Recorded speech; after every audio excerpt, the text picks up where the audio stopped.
afternoon, and thank you for joining us on Future TV. I'm Linda Tamim, and these are today's top stories. An official Lebanese delegation is heading to Indonesia to follow up on the case of last week's ferry sinking. International inspectors in charge of overseeing the destruction of Syria's chemical weapons begin their work in Damascus. And the United States expels 3 Venezuelan diplomats in response to their government's decision to order 3 U.S. officials out of Venezuela. An official Lebanese delegation will head to Indonesia to follow up on the case of last week's ferry sinking and to ensure the safe return of the 28 survivors. The delegation includes State Minister Ahmed Karami, High Relief Commission Chief Brigadier General Brahim Bashir, as well as other officials from the Foreign Ministry, a representative of the General Security, as well as DNA specialists. Authorities in northern Lebanon began taking DNA samples from relatives of the missings on Tuesday. On another note, Lebanese authorities have arrested 4 residents of the northern town of Hakkar after they had been suspected of involvement in trafficking illegal immigrants to Australia. The Australian embassy has sent media releases to mayors and MPs in North Lebanon, highlighting the country's stringent policy on illegal immigrants and warning against people smugglers who exploit asylum seekers. The Maronite Bishops' Council has denounced the Lebanese power's failure to form a new government, criticizing their reliance on foreign powers and developments. After its monthly meeting chaired by Patriarch Bashar al-Rai, the council says any government that is not strictly formed by Lebanese forces is aimed at dividing the country. The bishops say Lebanese factions should place Lebanese interests above all else, and they should all abandon the preconditions they have placed on forming a cabinet. They've also welcomed the security forces' deployment in Beirut's southern suburbs of Dahi last week, saying it helped in curbing the phenomenon of autonomous security in Lebanon. Addressing the ongoing flow of Syrian refugees and their impact on the country, the council said a national stand is needed to tackle this issue and called on the Lebanese to abide by the Babda Declaration. Interior Minister Marwan Sharbel is urging all powers to cooperate in implementing a security plan in the northern city of Tripoli aimed at ending the phenomenon of autonomous security. After a Central Security Council meeting, Sharbel says the Tripoli security plan is aimed at protecting the city from local and external threats. He criticized the presence of rival gunmen in the city, mainly located in Bab al-Tabani and Jabal Mahsad neighborhoods. The minister urged reconciliation among the residents and called on all sides to cooperate together for the successful implementation of the plan. On another note,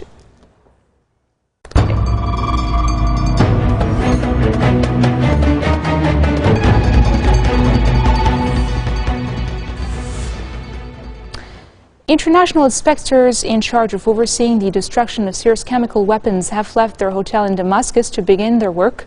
The inspectors' mission, endorsed by UN Security Council resolution calling for Syria's chemical stockpile to be scrapped by mid-2014, faces the tightest deadline ever placed before the experts from the Organization for the Prohibition of Chemical Weapons. It is not clear where the inspectors who arrived in Syria from Lebanon yesterday were headed from their hotel in central Damascus. Within a week, a second group of inspectors is scheduled to join them to form teams that will fan out the 2 individual locations. They have around 9 months to complete their mission, which calls for finding, dismantling, and eliminating Assad's estimated 1,000-ton chemical arsenal. And on the ground, at least 12 soldiers and pro-government militiamen have been killed amid heavy clashes between Syrian troops and al-Qaeda-linked fighters in northern Damascus. The Syrian Observatory for Human Rights says at least 12 people died the day before in the city's Barzi district. Clashes in Barzi flared up on Monday when the army launched a push to dislodge the rebels from the district, including the al-Qaeda-linked Jabhat al-Nusra fighters. The observatory says the opposition has been trying to capture the area of months in an attempt to take the battle for the capital closer to President Bashar al-Assad's seat of power. 17 countries, including the United States, France, and Australia, have agreed to receive quotas of refugees fleeing the bloody conflict in Syria. This is according to the UN Refugee Agency, which says the countries are offering about 10,000 places in total, with some programs mainly aimed at the 2014 calendar year. UNHCR will assess refugees for the relocation to the host countries, giving priority to the most vulnerable. The decision comes amid criticism of some Western nations for failing to share the burden created by the exodus of at least 2 million people in Syria so far. Lebanon, Turkey, Jordan, and Iraq have absorbed the majority of the refugees, but the influx has strained resources and caused tensions. The problem is particularly acute in Lebanon, which currently hosts at least 760,000 registered refugees. And still to come in our program, Russian investigators charged 5 Greenpeace campaigners with piracy over an open sea protest against Arctic coal drilling. Stay with us for more.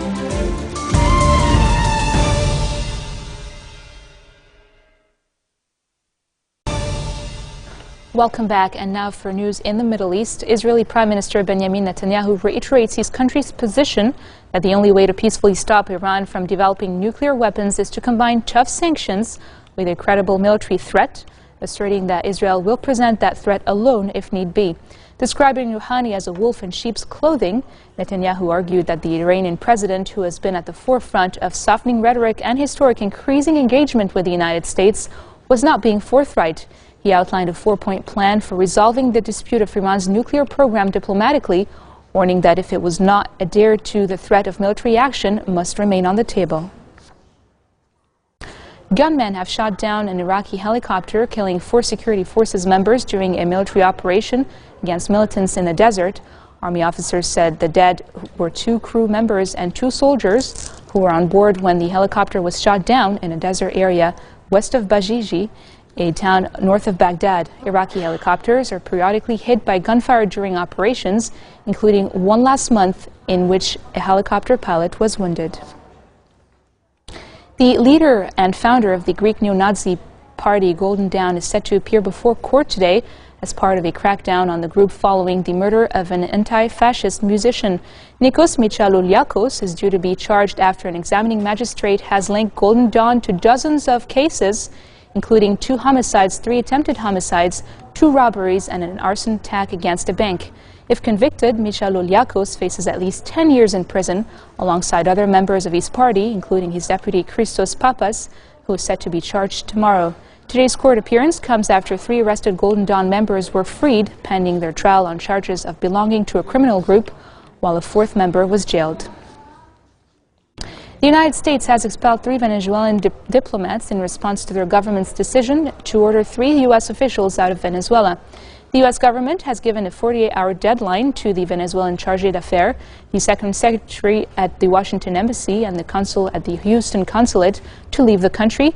The move comes a day after Venezuelan President Nicolas Maduro announced the expulsion of U.S. chargé d'affaires Kelly Kitterling and 2 other diplomats, accusing them of conspiring with the extreme right to sabotage the South American country's economy and power grid.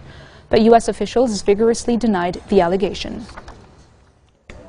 The White House has rejected a Republican plan to reopen portions of the U.S. government as the first shutdown in 17 years closed landmarks like the Statue of Liberty and threw hundreds of thousands of federal employees out of work.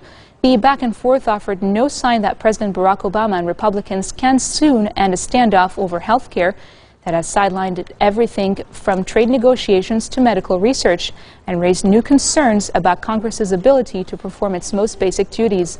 The Republican plan will restore funding for national parks, veterans services, and the District of Columbia. Other government services will remain unfunded. Democrats who control the Senate say they will reject the selective funding approach before it reaches Obama's desk.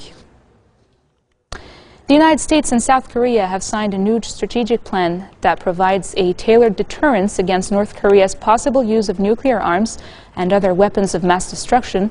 Amid growing threats from Pyongyang, South Korea's defense ministers have agreed to review the timing and transfer of wartime command control of their combined forces on the Korean peninsula from U.S. military to South Korea.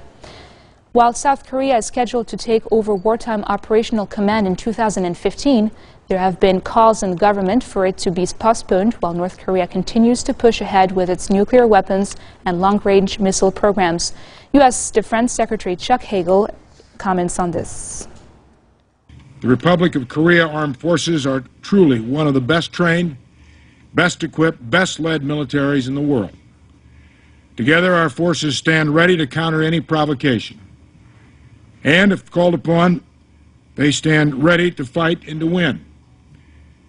When Minister Kim and I visited Outpost Ulet on Monday, it was a vivid reminder of the perils posed by the North Korean regime.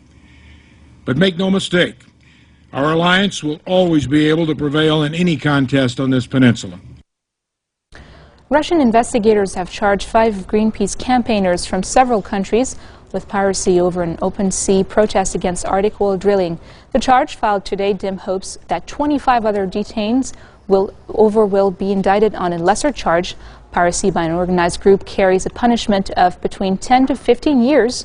The accusation comes despite President Vladimir Putin's statement last week that the activists, of course, are not pirates. He, however, said that they did break the law by protesting dangerously close to an oil rig. Outraged Greenpeace members call the charges extreme and disproportionate. The group has denied the charges and accuses Russia of illegally boarding its ship in international waters.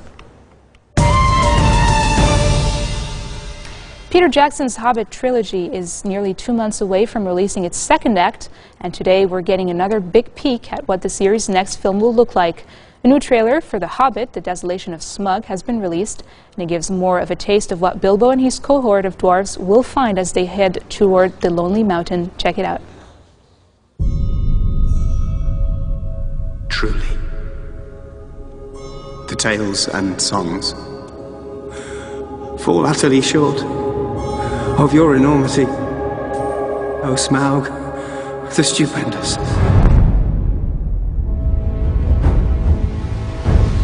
We are the dwarves of Erebor. We have come to reclaim our homeland. I offer you my help. How do we know he won't betray us? We don't. There is no king under the mountain, nor will there ever be. It will not end here. With every victory, this evil will grow. Legolas has grown very fond of you. Do not give him hope where there is none. You have no right to enter that mountain. I have the only right. We've been blind. In our blindness, our enemy has returned. I found something in the Golden Tunnels. What did you find? My courage. Good. You'll need it.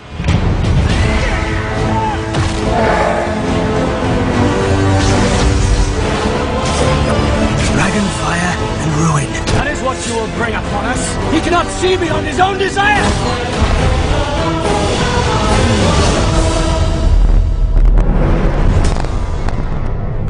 I will not risk this quest for the life of one Birkin. His name is Bilbo.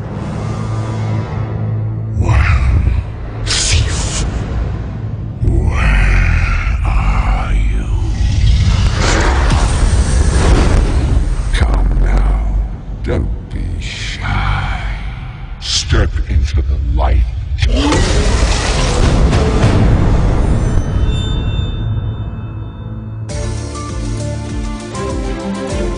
This marks the end of our bulletin for today. Now for a reminder of our headlines. An official Lebanese delegation is heading to Indonesia to follow up on the case of last week's ferry sinking. International inspectors in charge of overseeing the destruction of Syria's chemical weapons begin their work. Finally, the United States expels 3 Venezuelan diplomats in response to their government's decision to order 3 U.S. officials out of Venezuela. That's it for me and the news team here at Future Television. We'll be back again tomorrow for more updates. Take care till then.